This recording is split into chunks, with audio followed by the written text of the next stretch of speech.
If you've always wanted to own a venue or just manage a successful venue, you want to stay tuned because I'm speaking to an expert today and I'm picking her brain for you.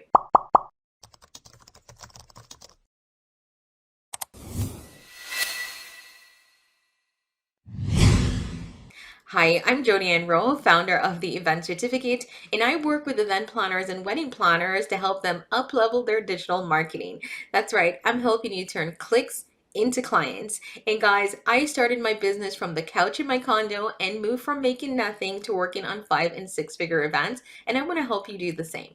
So today, I want to introduce you to someone who just honestly blows my mind whenever I speak to her about what it's like to own a venue.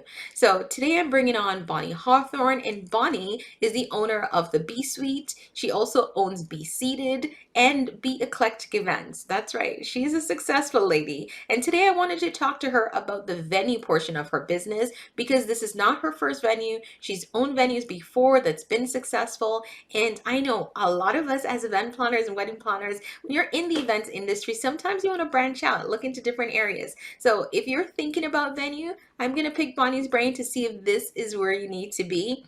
So I'm just going to jump right into interviewing Bonnie for you guys. If you have questions, drop them in the comments below. Bonnie, thank you so much for joining me here today. So my first question to you is going to be one that I know that a lot of our community members have been asking, and that's, what is it like to actually start and own a venue? Well, good morning, Jody, and thanks for having me. It's exciting, it's nerve-wracking, but I say if you do your research and you know what your niche is, and you've gone to the county, you've gone to zoning and things like that, it's really exciting. It's fun, but like I said, you have to have a lot of steps and things in process before starting. It's just not something that you can just say, oh, I want a venue, and just go out and rent a building and think you can hold events, because it's really not that simple. So I shouldn't just go buy a building tomorrow is what you're saying? Exactly.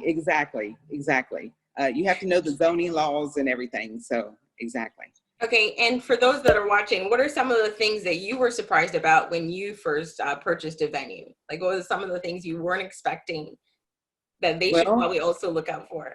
yeah, actually, like zoning, you really need to be aware that, like I said before, you just can't go rent a building or purchase a building and think, okay, I can just move in and start doing it.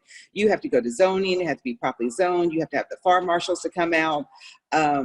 If you're going to do liquor, you have to make sure that different counties and different states have different rules and regulations for that. You just can't sell liquor. You might have to sell food. So there is a lot that, I thought, oh, well, yeah, we can just, sell liquor here. But no, our county, you have to serve liquor. You have to serve food. And we don't serve food. We allow outside catering. So we cannot sell liquor. Yeah. So let's say you don't sell liquor. Is it something someone else is able to bring in? Like if I rent your venue? Yes, you can certainly bring liquor in, but in our county, you have to have a licensed bartender. And also, if the venue doesn't have liquor liability insurance, you must purchase liquor liability insurance.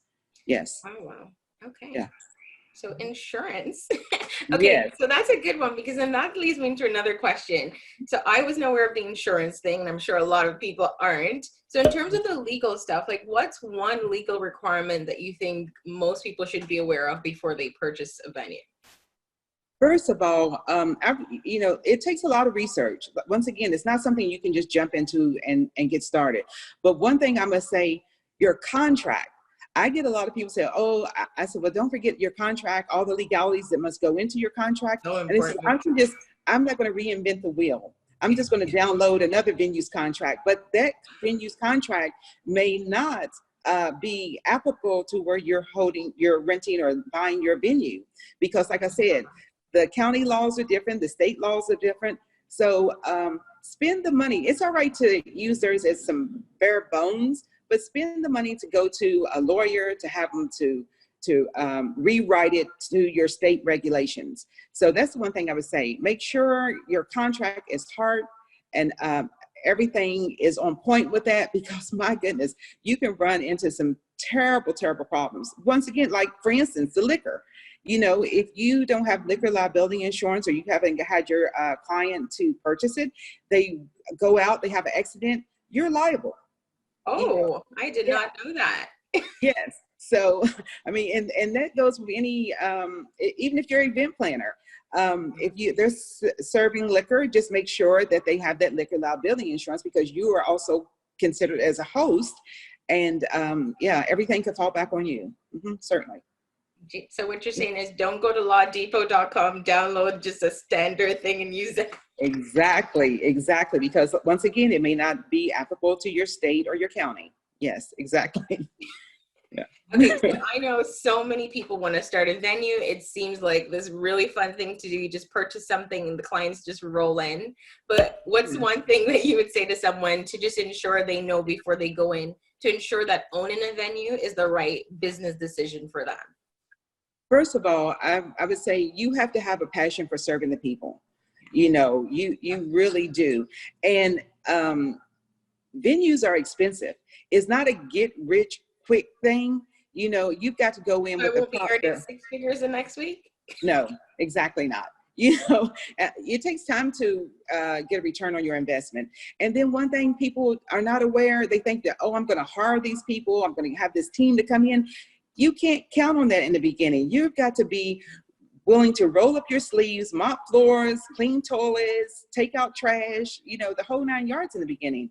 And if you can do that, God bless you. But, sometimes people don't have the revenue to do that. But if your staff doesn't show up, you've got to know every part of your business, how it works. And so, like I said, you might have to jump in at any moment. Sometimes it's a glorious job and sometimes it's not. It's not always With true. anything. Well, that's true. Yeah. Okay, now I'm going to ask you a success question, because you are a successful business owner. This is not your first venue.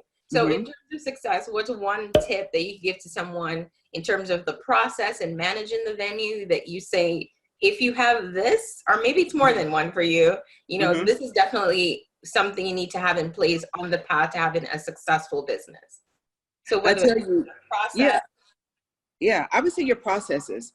Not only your CRM, like for instance, this year I had surgery and I couldn't come to my venue. And I thought to myself, well, who's going to do my tours, because my venue coordinator has a full-time job.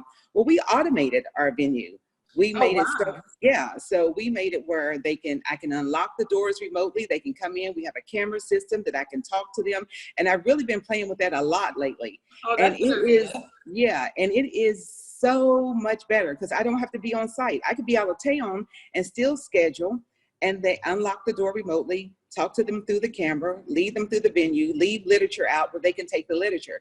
So I would say, get your, even for the heating and cooling system, we've automated that. So now, my venue coordinator doesn't have to come in an hour before, turn the air, the heat on or whatnot, what have you. Everything is automated. And even your processes, as far as how you're going to collect your money, how's your client going to complete their contract? How do they get it back and forth to you? All those set you up for success. And in this day and time, the Gen Zs and the millennials, they don't want to waste their time. You know what I'm saying? They like automation. They like something that's quick and easy and accessible. I can't tell them, oh, you can come to, I'm only touring on Monday, Wednesday, and Fridays between 10 and 2. I mean, they have things to do, just like anybody. So having those automated processes has really taken our business to another level. Yeah. Guys, I don't know if you heard that, but that's the key to success right there, ensuring your processes are clear. Yeah. Yeah, Bonnie, of course. Is there anything else you'd like to share with us, a potential venue owner? If I'm looking to pick your brain, is there one tip that you haven't mentioned that you'd like to share? Yeah, well, I would just say, really, it's having a venue for me is a dream. It's my passion. But sometimes you can get ahead of yourself. So be sure to dot your I's, cross your T's in the process, and make sure it's your niche. I mean, everybody think, oh, having a big venue is just going to bring me tons of money. That's right. Maybe you want to start small, an intimate venue. I have an intimate venue, and it brings me great success and great joy. It doesn't overwhelm me. And people are looking for smaller things. I mean, everybody doesn't have $2,500 to go out and spend on a venue for a baby shower, or intimate wedding or elopement. So that's what I would say. Just find your niche, cross your I's, excuse me, dot your I's and cross your T's. Make sure you're very knowledgeable, because if you don't have the knowledge, you're not going to set yourself up for success. And failure is never an option. Ah, that's, oh my God, guys, are you hearing these gems? Thank you so much, Bonnie. Now, if Thank someone you. want to reach out to you, because I know, like I've spoken to you before, you are a wealth of information on the venue front. If someone wanted to pick your brain, where can they find you? How can they connect with you? Can they set up a call? Give us all the details. Yes, so they can find me on Instagram under the B Suite, under B Seated, B Eclectic Events. My websites. You can send me an email at info at bsuiteus.com. So I'm on all the social media platforms, Facebook.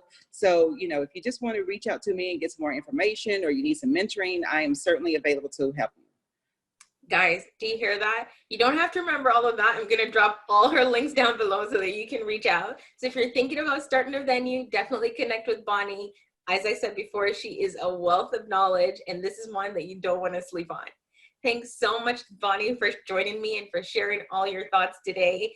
And guys, as I said, if you haven't already subscribed, hit that button.